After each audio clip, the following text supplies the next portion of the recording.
Baxmayaraq ki, bizə sırmağa çalışırlar ki, güya Türkiyənin dərin tarixi var. Güya bu ölkənin bizimlə bağlı böyük keçmişi var. Biz hamımız bilirik ki, bunlar hamısı saxtadır və bu saxta ölkənin də qurulmasının əsas məqsədi ruslara qulluqdan ibarət olub. Yəni qurulub ki, Rusiyanın məqsədləri üçün xidmət etsin və Anadolunun və Qafqazın Avropalaşmasının, Avropa ilə əlaqəsinin kəsilməsinə yardımçı olsun. Türkiyənin qurulma məqsədi bu olub və separatçı hərəkət olaraq başlayıbdır və davam edibdir. Bu gün biz görürük ki, artıq bu ölkənin varlığı artıq problem törətməyə başlayıb. Nəinki xaricdə yaşayan insanlar üçün, digər dövlətlər üçün, həmçinin özü üçün çox ciddi problemlər yaratmağa başlayıb.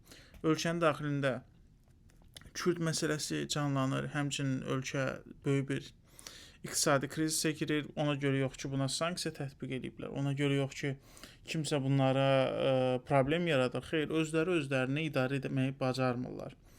Və digər problem də ondan ibarətdir ki, bu ölkə, yəni cəmiyyət üzərində axmaq bir ideologiya formalaşdırıb.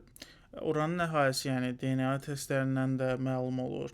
Onların üz cizgilərinə də baxanda məlum olur ki, bunların türklərlə heç bir əlaqəsi yoxdur. Amma burada axmaq bir siyasət var. Axmaq siyasət nədən ibarətdir? Deməli, bunlar əslində, yəni Türkiyədə yaşayan əhalinin böyük bir əksəriyyəti yerli əhalidir. Və gəlmə falan da deyil, türk falan da deyil. Və mədəniyyət də böyük bir mədəniyyətdir. Yəni Yunan, İran mədəniyyətlərinin bir hissəsi də həmçinin erməni mədəniyyəti də var orada. Gürcülərə aid mədəniyyət də var. Yəni hardan baxsaz yerli xalqdır, hardan baxsaz mədəni cəhətdən zəngin xalqdır. Mətbəxi zəngindir, turizm üçün istənilən qədər resursları var. Amma baxaq görək bunlar nə etməyə çalışır. Bunlar özlərini hansısa bir çadır mədəniyyətindən gəlmə biri kimi göstərməyə çalışır. Hansı ki bu çox axmaqdır.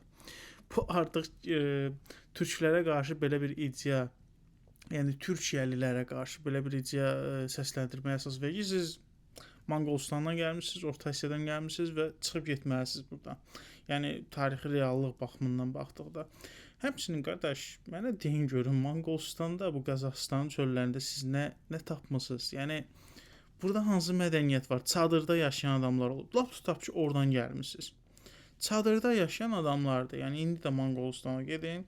Çadırda kimsə oturubdur, yəni yemək bişirir orada, çiy ət yeyir, nə bilim, belə şeylərdir. Yəni biri var, sən olasan Anadoludan, Qafqazdan, Qafqaz mədəniyyətinin bir hissəsi, Qafqaz xalqının bir hissəsi, Anadolunun bir hissəsi. Biri də var, gələsən Monqolistandansa çadır mədəniyyətindən, Qazaxıstandansa çadır mədəniyyətindən. Hansı daha fəxr ediləsidir? Hansı daha çox sənə siyasi status verir? Təbii ki, Anadolunun yerli xalqı olmaq, Qafqazın yerli xalqı olmaq, mədəniyyətinin bir parçası olmaq. Amma bu Türkiyədə bir axmaq bir cəmiyyət yetişdirilib və dövlət də bu axmaq bir ağıldadır ki, özlərini hələ də çadır mədəniyyətindən gəlmə göstərirlər. Və bu sonda Türkiyənin dağılması ilə nəticələnəcək. Nəyə görə? Çünki ölkənin içində artıq bir qüvvə var ki, biz türk deyilik, yəni bizi aldadıblar deyə ayağa qalxmağa başlayırlar artıq. Digər bir mədəniyyət var ki, Kürd mədəniyyəti ümumiyyətlə öz ölkəsini qurmağa çalışır. Və bir də şizolar var. İslamçı şizolar, bir də türkçü şizolar. Yəni bunlar getdikcə azalmaqdadır. Həmçinin əhali görür ki, onların siyasəti doğrultmur. Bir yana Atatürkçülər gəldi, Türkiyəni məhv elədi. İndi də İslamçılar gəlib Türkiyəni məhv eləyir. Bu şizolara da, şizofrenlərə də maraq artıq itibdir. Yəni Türkiyənin öz cəmiyyətində də artıq bunlar ciddi qəbul edilmirlər.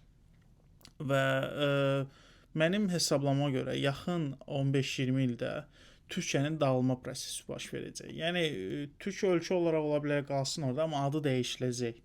Bunu mən sizə tam əminliklə deyirəm ki, oradakı hazırki proseslər ona gətirir ki, ya Türkiyə parçalanacaq, Kürdistan və digər bölgələrə ayrılacaq, ya da ki, məntiqi sonluq olaraq oranın adı Anatoliya və yaxud da başqa bir respublika adına dəyişdiriləcək və muxtar vilayətlərdən ibarət olacaq.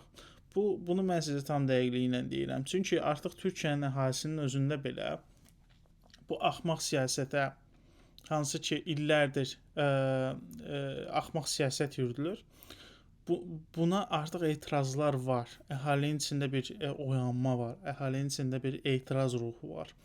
Və bu getdikcə genişlənəcək və iqtisadi çətinliklər baş verdikcə bu məsələ daha da qüvvətlənəcək.